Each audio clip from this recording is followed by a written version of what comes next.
Executive Director of Commuting Solutions, and we have a number of additional people we're expecting to join us for our last virtual membership meeting. So we're going to give it a couple more minutes for people to jump in, and then we'll go ahead and get started. So just hang tight and we'll be right back. Thank you.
Well, good morning, everyone. Thank you for joining Commuting Solutions for our quarterly membership meeting. I hope you're all enjoying a wonderful breakfast wherever you're logging into for our membership meeting. My name is Audrey DeBarros. I'm the Executive Director of Commuting Solutions, and I'll be your MC for today's meeting.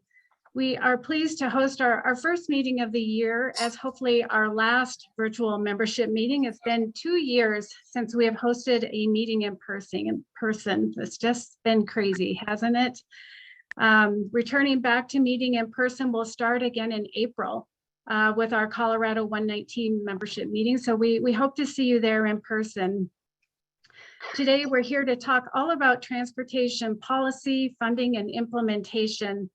As we've had tremendous advancements in 2021, the state of Colorado passed the landmark bill, Senate Bill 260, that will provide significant funding towards mobility, climate, and air quality solutions.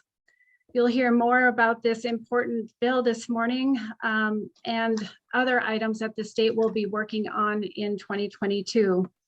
The federal government also stepped in a big way by passing the Infrastructure Investment and Jobs Act, which will bring about $5 billion to Colorado in transportation improvements.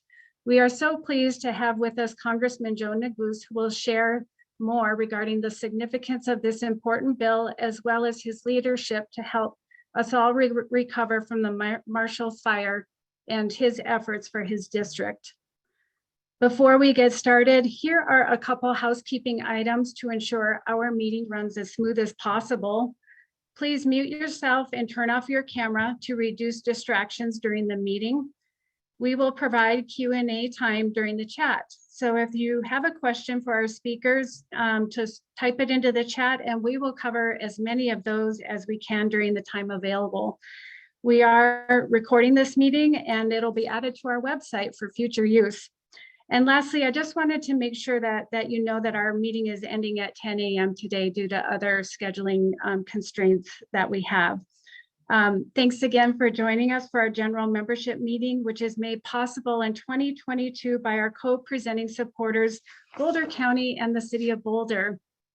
I'd also like to recognize our gold sponsors, the Colorado Transportation Investment Office, Elevations Credit Union, the Northwest Chamber Alliance, Google, RTD, and the Red Tail Ridge Metropolitan District. The rest of our 2022 sponsors were included in the slideshow at the beginning of the event, and we really, really appreciate your generous support of Commuting Solutions. If this is your first time attending a membership meeting, I want to share that Commuting Solutions is a nonprofit membership organization, and we serve as the transportation management organization for the Northwest region. And that's a role that we've proudly served for over 24 years to convene public, private, and nonprofit sectors to advocate for multimodal transportation needs of our region. If you're interested in joining Commuting Solutions and supporting our mission as a nonprofit, either as an individual or a company, please reach out to me. We are also a proud member of the DRCOG Way to Go Regional Transportation Demand Management Program. We are working together with other TMOs in the Denver region and DRCOG to reduce traffic congestion and improve air quality throughout the Denver area. We want to provide a warm welcome to our newest members, which are on the screen here today. We are excited to have their participation and support. The Hour Center is located in Longmont. Coal Creek Meals on Wheels is located in Lafayette. HNTB is located in Denver, but has agencies or offices across the country, and Morel Printing is located in Lafayette. So welcome and thank you for your generous support. And again, we are excited to get started with our program and have you here with us today. So without further ado, I want to welcome Shoshana Liu, who is CDOT's Executive Director, to share updates regarding the implementation of Senate Bill 260 and other exciting news for the DOT. So welcome, Shoshana. Hey, can you see and hear me okay? Yes, I can see you. Okay, great. Welcome, Shoshana. Thanks, nice to be here. It seems like I can't see the folks who are on, so pardon me if anyone's raising their hand, let me know. Thrilled to be here today to have a chance to talk with this important group again.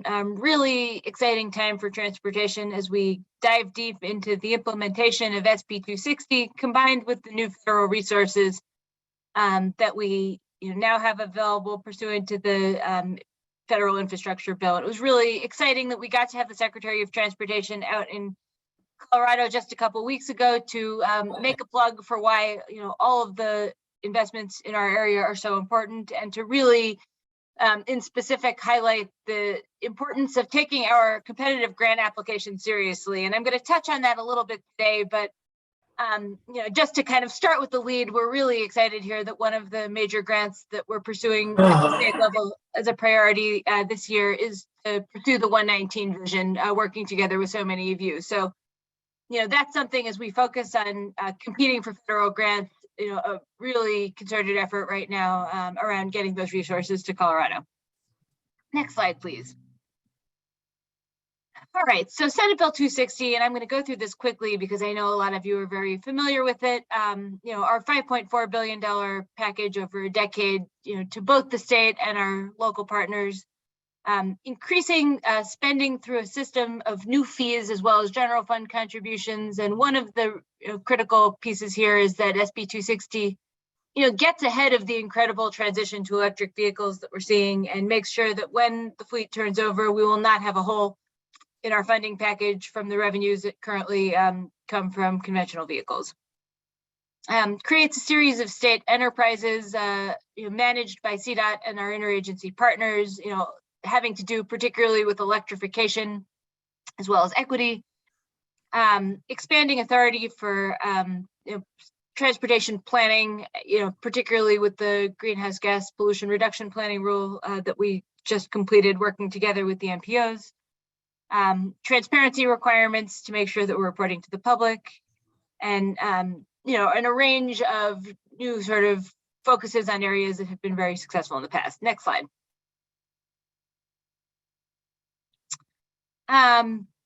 One of the things just to highlight here is that SB 260 made some dollars available up front, to give us a head start as we move towards the system of new fees and charges. And that means that in addition to the money that's coming through Senate Bill 267 COPs, there's a big investment right now, which is having a major impact on a lot of key priorities, including in the area where so many of you come from.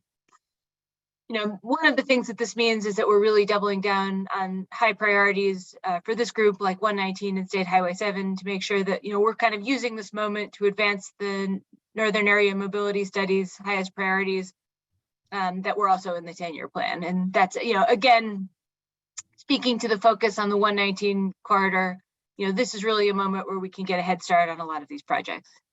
Next slide, please.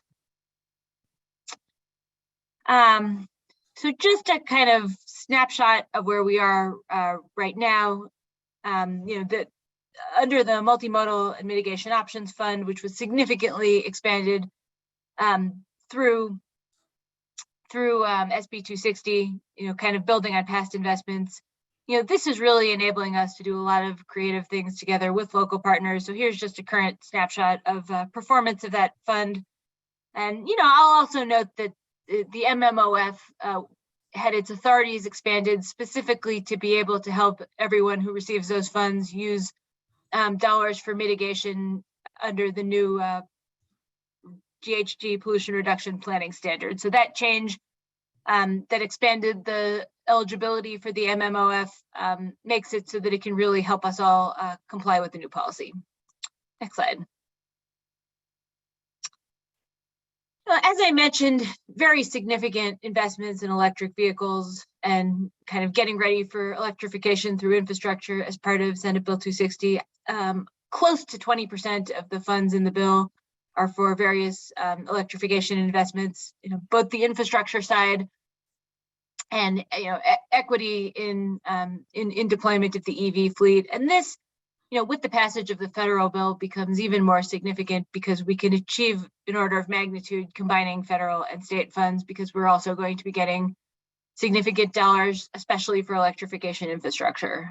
So, what that really means is that working together with the new enterprises that are being stood up right now, and those enterprises are meeting regularly, and lots of folks from your neck of the woods involved in that process, really setting priorities for those dollars right now. And that's something that we will be extremely focused on over the next months to make sure that we are getting those dollars out the door as quick as possible. And, with the federal dollars, again, being able to sort of spend those dollars in a coordinated way over the next months and years is something that's a really tremendous opportunity. Next slide, please. So just an update on the 10-year plan. One of the important pieces of Senate Bill 260, but not the only one, is to make sure that we have the resources to execute the 10-year plan. And that means being able to have money to pay back the certificates of participation and be able to take out all of the Senate Bill 267 debt that was authorized, as well as being able to have additional resources through both the upfront general funds and also the future fees.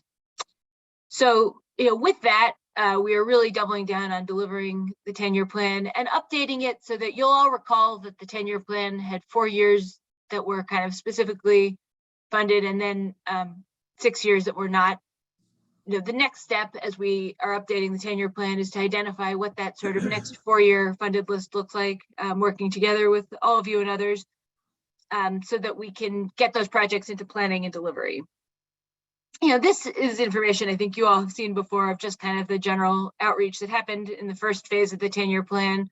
And we're now talking on a kind of regionally tailored level with partners, and Region 4 and Heather Pettick are going through this exercise for your area to make sure that we have a sense of what our partners see as the next projects that should come to the fore. Next slide. So where we are in delivery, CDOT just put out a report kind of quantifying where we are on delivering projects in the 10-year plan coming out of this past season and going into the next. And what that report shows is that we're making really good progress on delivering those projects. I think we have some folks who are off of mute. Thanks. Going into the 4th year of the 10-year plan, the vast majority of projects in the first 4 years are complete or underway. And for the projects that aren't, it's not because we forgot about them. It was because there was a reason they weren't quite ready to receive capital funding yet.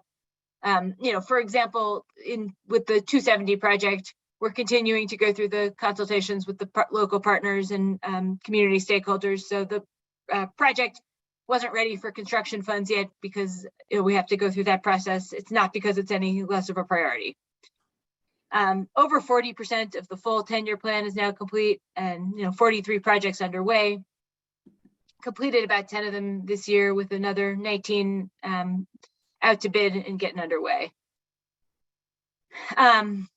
Lots of progress on the big projects this year, putting the I-25 South Gap into sort of functional service a year early. Lots of progress in I-25 North. The Central 70 project is very far underway, and that's enabling us to sort of shift to the next class of big projects like Floyd Hill. Next slide. This is just a quick snapshot of some of the kind of key statistics that we found in our report on 2021 performance overall. Again, a lot of completion of projects across the state, fixing 622 miles of rural roads. One of the priorities for the plan is to make sure that we, really double down on our state of good repair needs across the state and, take that fix it first approach seriously. Lots of projects going out to bid, delivery, and, next year is going to be a record construction year for the state, building on one last year as well. Next slide.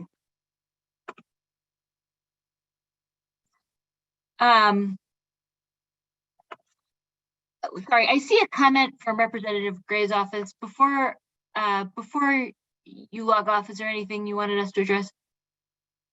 No, I don't think so. Rep Gray, sorry that you couldn't make it today, but I included all my contact information. So anyone at any time after the meeting is welcome to send an email or should just a call or text. Great. Sorry to interrupt. Just wanted to acknowledge the comment. Thank you. So shifting to some of the other programs that are funded in Senate Bill 260 and that are underway right now. I want to talk for a minute about the Revitalizing Main Street program, which has been tremendously effective across the state with a lot of really important projects in the sort of Denver area and the North Front Range that are really driven by kind of local priority. There are two funding opportunities, just to give a snapshot of where we are right now. We just put out and closed the funding opportunity for the next set of the larger projects, and those are being evaluated right now. The grant opportunity for the smaller projects just reopened, and that's been an amazing program that has allowed us to test a lot of things. So I want to highlight for everyone on this call that small grant program has reopened, and come one, come all with your great ideas. We've gotten a lot of exciting things done and are really thrilled to be opening that back up again. Next slide. So just shifting to what this next construction year will look like, again, coming from the report that we just released, spending nearly $1 billion on construction will make it a record year. And what that is reflective of is that a lot of the projects that have been in planning for a long time are coming to fruition. So that's really exciting as a delivery metric, showing that the years we've spent planning and getting ready for projects are going to yield shovels in the ground. Next slide. Quickly touching on the federal infrastructure bill. Obviously a lot of excitement around that across the country. And what that means for Colorado is that our base programs are reauthorized for 5 years, and that across the board, there will be somewhere between $700 and $900 million of new resources over the course of that period. So you've probably seen the $3.7 billion number for Colorado. The good news is that our base dollars are reauthorized. The bad news is that that's not all really new money. The majority of that is kind of the base program that we rely on to take care of the basics across the state. And the increment that's kind of new is significant but smaller. That means that one of the focuses, and next slide, please. The focus areas is going to be, showing what we've got across the state, the competitive grant opportunities. One of the things that's different about this bill is that the amount of money for competitive programs is much more than in the past for both the state and our local partners, with a variety of different programs for across the state. The programs we've used before, like RAISE, formerly Tiger, and Infra, are bigger than they were in the past. There's also several new programs. There's competitive funding for electric vehicles, in addition to the formula funding. There's also a program that I want to highlight for all of you called Safe Streets and Roads for All. We think it's perhaps a little bit of a copycat effect from Safer Main Streets, but imitation is the highest form of flattery. This program is only available for local governments, so we strongly encourage all of you to think about whether that's a resource that might work for your community. And if it is, to let us know how we can be helpful, because we really want to get as many dollars as possible into the state, both at the state level and working in collaboration with all of you. So if you are putting your hat in the ring, for programs, please do let us know so we can aim to work together and achieve an order of magnitude. I would also note that for the Safe Streets for All program, we think that all of the dollars through Safer Main Streets and Revitalizing Main Streets should help y'all with match. So, definitely think about whether there's places where you've gotten a grant from the state where you can use that as match for getting more money from the feds. Next slide, please. And I'll end by just a teaser for what I believe is going to be our presentation next month, which is that we're so excited to be working with many of you to put forward a competitive grant application for 119. Obviously lots of years going into being ready for this moment, dollars in a CDOT's 10-year plan, commitment from RTD. I'm going deaf, buddy. And I think someone's off mute. And very excited to be applying for competitive funds as one of the state's priority projects this year. So we will get into a lot deeper of a dive on this next presentation. But as we think about the advocacy work that you all are doing with our delegation, this week in the virtual delegation meetings, really making the case that this is a high priority, for the state and local partners across Colorado is a message that we want to carry, because I think we've got a really good shot at this grant, right? It's very ready, right? There's a lot of planning work that has gotten it to a point where we can show exactly what we're applying for, very consistent with the Biden administration's goals. And I think we got a good shot at this one. And with that, Audrey, if we have a few minutes for questions, I'm happy to stick around. Thank you, Shoshana. Great job. And thanks to you and the rest of the DOT team. This is such an exciting time to be in transportation. Thank you for your leadership. One question I had is regarding the greenhouse gas rulemaking related to transportation planning and just the status of that. Thank you. Absolutely. So as folks likely know, the rule was completed by the Transportation Commission at the end of the year. The next steps that it sets up are really about working together with local partners to kind of hone in on the details of implementation. So our team is working very closely with kind of a local advisory group to talk about, how to get the mitigation framework implemented, to, start thinking through what it's going to look like to model different mitigations, and to, start to just have a dialogue that's nimble and real time about how we make this work in the real world. Our sense is that is going really well. There's been lots of very detailed meetings where this is getting, deep into the technical level with all the finest minds in modeling their hearts out on this. And, that's a great place to be, because once we've established a policy, moving to the details of how it works is exactly what we need to be doing. At the same time, we're really trying to make sure that at the earliest months of implementation, there's examples in the real world that we can point to of what this looks like in practice, right? So, Floyd Hill is sort of technically not covered under the rule because of the timing, but we're making sure that it has a mitigation package, with the implementation of the Pegasus service that will make it an example of what success looks like. I think projects like the 119 diagonal will become examples of what, the picture people have in their minds of what a project that meets this rule looks like. So making sure that we have a lot of real examples of projects that are kind of like examples of the kinds of things we all want to see is really important because, you know, as the modelers dig deeper, the public gets less interested in their modeling. So, you know, having the really technical stuff happening in parallel with, you know, showing common sense solutions that will resonate with normal people and make their lives better is kind of the dual track that we're focused on. Yeah, they were very grateful for the DOT support of a raise grant application for Colorado 119. Hopefully the third time is a charm, right?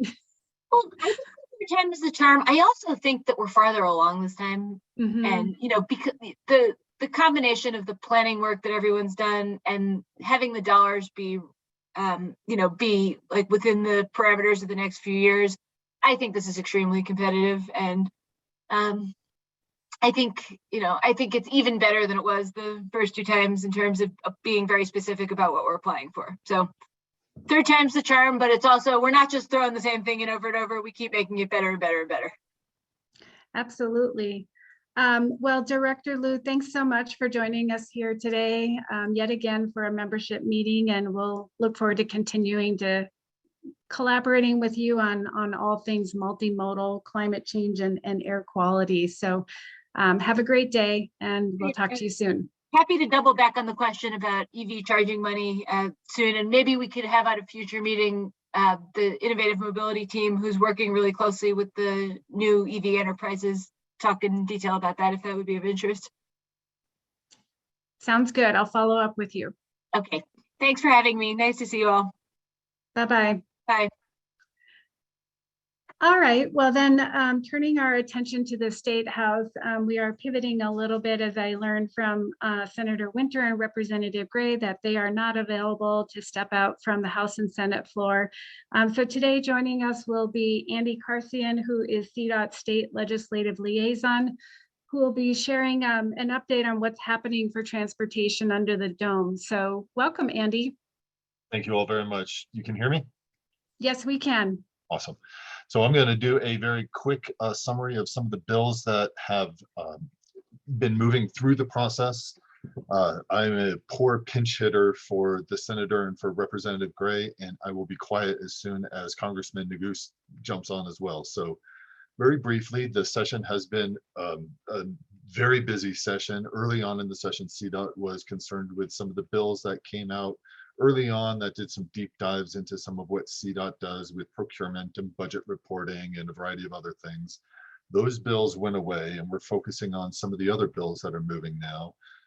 A couple of bills that I think are of interest to your members are House Bill 1026 and a bill, Representative Gray's bill, House Bill 1138. Both of these dealt with the policy of trying to reduce vehicle miles traveled by allowing the employers to provide alternative transportation options to their employees.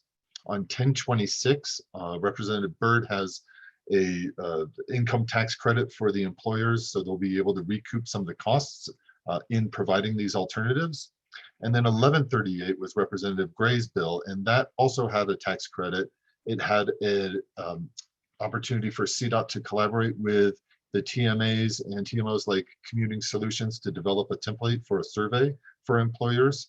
And then also it had funding for the TMA and TMOs and the MPOs to build up some of the existing or new opportunities to reach out to new and existing employers to develop alternative transportation options. Unfortunately, 1138 died in committee. So 1026, the one with only the income tax credit, is the one moving forward. That one is in the Appropriations Committee right now because it does have a fairly significant fiscal impact because of the tax credit to state revenues. Another bill I think that will impact you all is 1028. This has to deal with bicycle safety stops. The bill kind of legalizes the Idaho stops, which would do two things. One, bicycles would be able to, as they approach a signed intersection, take a look both ways and then continue through without stopping if they deem it safe. And on signaled intersections, they would come up to the intersection, they'd have to stop, slow down significantly and stop, and then they could go through a red light if it was deemed safe. CDOT's got some concerns on it. We're working with the sponsors on amendments some very common sense to exempting the existing bicycle infrastructure, like turn signals and whatnot that they've put in on Denver streets. And then we'd also like the ability for CDOT and local governments to not nullify the policy in their jurisdictions, but take a look and determine if some intersections aren't justifiably useful for safety stops. CDOT can think of some very busy intersections where we would like to put up some signs that say, for example, no bicycle safety stops between the hours of 8 and 3 or something like that. And then we'd also like to have an age exemption in there because we don't think that this policy should be appropriate for, say children under 16 or 14 or something like that. So we're continuing to work with sponsors on that. That is scheduled to be up in committee on the Senate side next Monday. And it did pass out of the House with bipartisan support. Other than that, we've got some JVC requests that I think are of interest. Director Liu mentioned the multimodal options funds. We have two things. For the multimodals, we got permission from the JVC to get the spending authority for the ongoing spending over multiple years. That will allow us that flexibility to do better planning with the locals and get that money out there as opposed to having to go back every year to get an appropriation from the state. We also have a bill coming out with Representative Herod that will be $40 million for those revitalizing Main Street grants. We're going to refill that bucket, as well as we're looking at a $10 million request for Burnham Yard. And that is an important kind of linchpin in developing future transportation options, alternative transportation options, as well as possible kind of affordable housing options for the city of Denver in the future. Then we also have some a funding request in for ongoing support for DUI enforcement funding that comes through CDOT that we want to keep going as well. With that, I will take a breath and be happy to answer any questions. And if we have time, we can keep talking.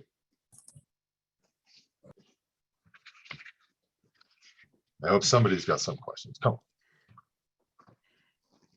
If anyone does have a question for Andy, do feel free to add it to the chat.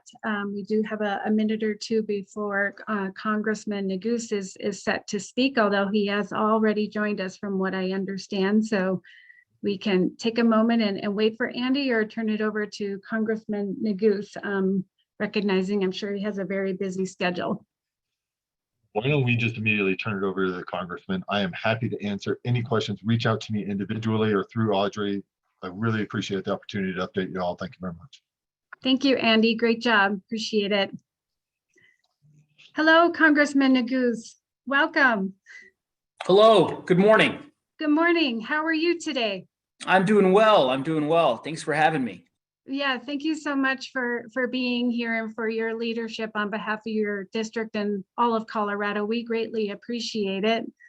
I am excited to have you here to talk about Marshall Fire recovery. I know you've been spending significant effort getting us through this crisis, as well as your work on climate change and the Infrastructure Investment and Jobs Act. So all the things that are going on. So and anything else you'd like to share with us. So Sure, we do appreciate your time this morning. So I'll just hand it over to you. Well, thank you again, Audrey, for giving me the opportunity to come by and say a few words. Of course, I always enjoy speaking with the US 36 Commuting Solutions Group, and had hoped that I could do so in person earlier this year. Unfortunately, was unable to do that, but look forward to visiting with all of you in person sometime soon. As was mentioned, I'm here in Washington, D.C., where, of course, right now, our top priority is making sure that we fund the government. The CR that has been in existence for the past month or so expires on Friday. We are poised to potentially pass an omnibus spending deal. First time that we would have an omnibus spending deal in literally a decade on Friday. And to the extent we are able to successfully get that done and get it across the finish line, it would have tremendous impact on the country writ at large, and of course for Colorado as well, including a number of community funded projects, transportation related earmarks. For example, related to Highway 119 that are included in the bill and that we're pretty excited about getting funded come this Friday. So in any event, that of course is one of the focuses here in Washington. And then also, and happy to take any questions that folks might have, although I know it's unrelated necessarily to the matter at hand in terms of the work that you all are doing, but obviously the situation in Eastern Europe as we do everything we can to send our allies in Ukraine the military assistance, the humanitarian and monetary aid that is necessary to ensure that they can continue their fight, their struggle against the unprovoked aggression from the Russian Federation and Putin. And we, of course, stand in solidarity with our allies, and we're working very hard to do everything we can to make sure that they have the resources they need. As I described, we plan to pass a package of emergency relief, hopefully within the next 72 hours, which I think will ultimately make a difference and will certainly be helpful in that regard. Of course, as you mentioned, our top priority at home back in Colorado is the recovery from the Marshall Fire. And I don't know that I've had the opportunity to certainly talk to all of you in this setting since the fire, but what just a difficult 8 weeks it has been. And it's not lost on me that there are many people on this call, including, of course, your executive director, who were personally impacted by the fire in ways that are hard for us to imagine. That the notion of losing literally everything you own in a moment's notice is just unfathomable. And yet it happened to 1,000 of our neighbors, our friends, our family members, our colleagues, and our fellow members of the Boulder County community. And our top priority has to be doing everything we can to ensure that they have the resources that they need to recover and to rebuild so that they can continue calling this wonderful community home, as we all do. We know from our work with FEMA and, of course, from our direct interaction with those residents who are who were impacted on the front line, that underinsurance in our community is exponentially high. And it's something that we're going to have to deal with both in terms of, again, helping provide relief and redress for those individuals, those homeowners who are impacted, but also prospectively as well, because we know that what happened on December 31st in our community, the hurricane type winds and the incredibly dry conditions, the byproduct of a record breaking drought, of course, a byproduct of climate change, is the new normal. And that fires like this fire, which was so unprecedented, and as we all know, the most destructive fire in our state's history, are likely to become more pervasive in the future. If it can happen in Louisville and Superior, it can happen in Golden, it can happen in Loveland, it can happen in Highlands Ranch, up and down the foothills, and indeed in many other places across our state. So we have to be vigilant about addressing prospectively the risks that fires like the Marshall Fire pose. It's why we've worked so hard here in the Congress as the co-chair of the Bipartisan Wildfire Caucus, which I created a year and a half ago following the Cameron Peak fire, to try to lead with empathy and following the science, building bipartisan coalitions to make investments in forest management and wildfire resiliency, fire-wise programs to better guard and protect homes. It's fairly clear to us now that the WUI, the wildland urban interface, is far larger than I think anyone initially anticipated. And that means we're going to have to bring more federal and state and local resources to bear to address some of those challenges. But as I said, the top priority remains on the matter at hand, which is helping the homeowners and the renters, the community members who were impacted, and the cities, the town of Louisville, the city of Louisville and the town of Superior, ensure that they have the means to recover. FEMA, has stepped in, and we have had a very robust series of conversations with FEMA, a lot of outreach, a lot of engagement, literally on a multiple times a week basis, from myself personally with the FEMA administrator to my staff, working to secure the disaster declaration, which was issued in short order just a few days after the fire, to more recently working to ensure that private debris removal was ultimately included in the updated disaster declaration, and that those reimbursements would flow. A very important decision made by FEMA in just the last 5 days that they had sort of held in abeyance while they requested supplemental information from the county and from the cities. But a big deal and a lot of money that the state and the county and the towns will thankfully not have to put forward, and instead can use those resources on other items that are important to our community. We're not out of the woods yet. We still have to make the case regarding some of the exclusions that FEMA has stipulated to in their approval letter. We also have to address the underinsurance challenges, and we're working to try to think proactively and out of the box about potential solutions that could be brought to bear. Some of that involves potential CBDG money from HUD here at the federal level. We're working to convince appropriators to put forward a supplemental that would apply not just to Marshall Fire, but to a number of other natural disasters that happened at the end of 2021, including the tornadoes in Kentucky. But we also know that the state and local governments are going to also have to explore different ways to help homeowners as a result of that severe underinsurance. Your ideas are welcome. So we'd encourage you to reach out to my office, to my district director, Sally Anderson, whom of course many of you know personally, or to other members of my staff. We are in it together, and we depend on your suggestions, your comments, your concerns to ensure that we're being as responsive as we can. Finally, of course, I couldn't leave a transportation breakfast or transportation Zoom without talking about transportation. So obviously the infrastructure law, the bipartisan infrastructure law that we worked so hard to secure is already paying dividends for the people of Colorado and for the people of our country. And I have to tell you, just on a more personal note, when I was working, I sort of engaged in shuttle diplomacy to help get the bipartisan infrastructure bill done in the House when it's appeared as though it may not ultimately end up happening. And there were many detractors at the time and folks who said that they were skeptical about whether or not it was worth pursuing because they weren't sure that the benefits would be, worth the sacrifices. I always believed that this bill would have a tremendous impact on our country for the better, and I think we're now seeing that. When you think about the billions of dollars that have been brought to bear for highways and roads and bridges and water infrastructure projects across our state, some of which are now beginning to trickle in through CDOT and through CDPHE and through the other relevant agencies.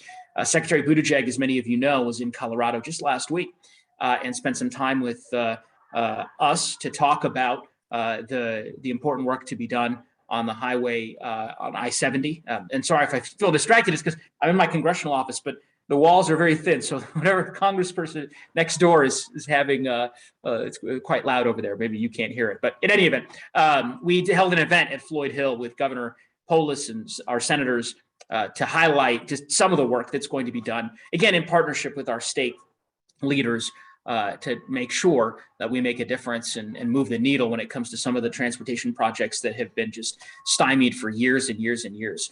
So we're very excited about that. Finally, on just one final note, always dangerous when a politician says finally twice, but I also would be remiss if I didn't say that we remain as committed as we have been in the past to ensuring that RTD comes to the table and does what is necessary, both in terms of addressing the rapid bus transit and some of the lines that have been shut down or abbreviated during COVID. And I know they're obviously a long, good conversation that we can have that we've been engaged in with local governments and RTD and the county to make sure that a Flatiron Flyer, for example, gets back up and running and so forth. But also, we are just as committed as we have always been to ensuring that the district fulfills its promises regarding rail to Boulder and the Longmont, and we'll continue to be a champion for that in the years to come. And I look forward to working with you all in partnership in that regard. So with that, I'll turn it back over to you. But again, thank you again for giving me the opportunity to say a few words.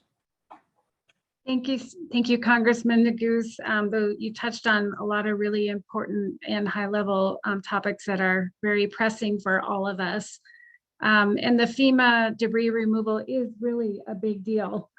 So thank you for your leadership as well as partnership with Boulder County, the town of Superior, and the city of Louisville to make that possible. It really will make a difference to all of us.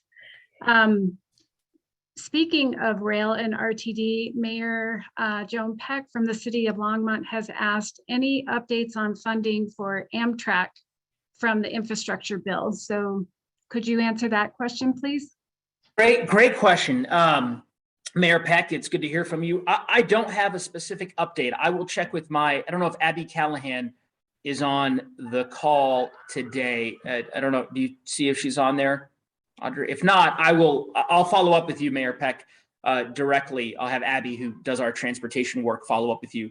I don't know that we've gotten any update recently. I know I am meeting with the Colorado-based group that is working to try to develop the line from Pueblo to Fort Collins, and of course that potentially include the sort of the sub route to Longmont.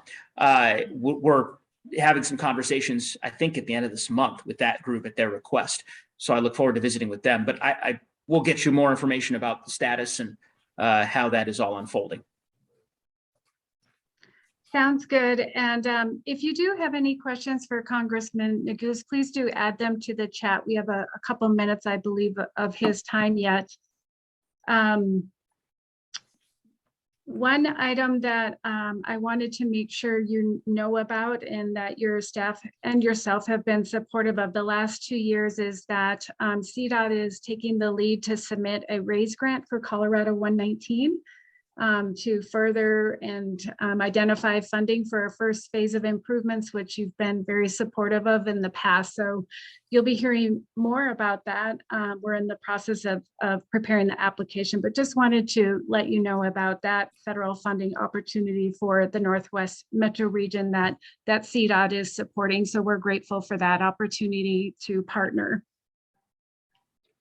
That's terrific. Terrific. Mayor Peck says, thank you, Representative Neguse, for your advocacy on all the issues, especially on the Marshall Fire and the residents. So thank you. Well, it's my privilege, and we're the unfortunate reality is it's going to be a long haul. And again, I know I don't have to tell you that, so because I'm dealing with this firsthand. So yes.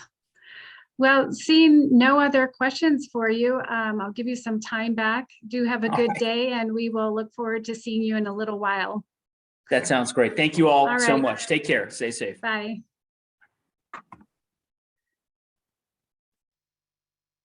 I am seeing, oh, I apologize, Director Geisinger. I just saw your message come into the chat as he was signing off. If folks could take a moment to look at Director Geisinger's comment regarding RTD's 5-year system optimization plan and some proposals related to the Flatiron Flyer 2 and the FF4. When you have a moment, I would appreciate it. All right, well, we are closing out our membership meeting for today. Next slide, please.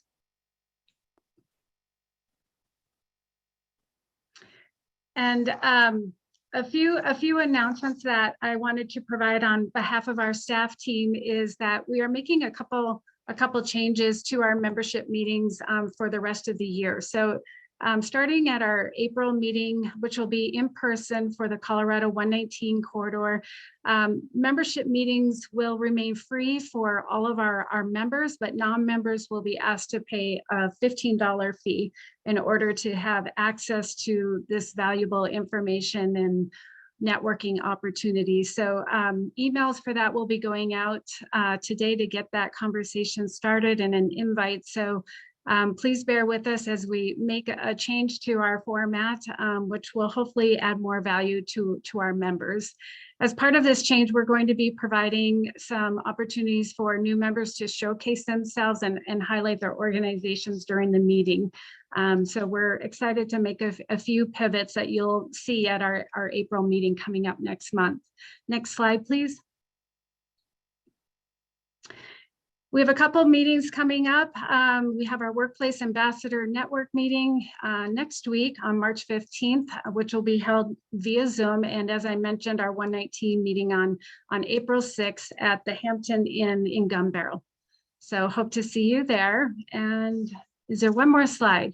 I think that's it. Just stay in touch. We hope you have a great day. As you can see, there's a lot going on with transportation in our region, and we hope that we'll see you again in the future. Take care. Have a good day. Bye.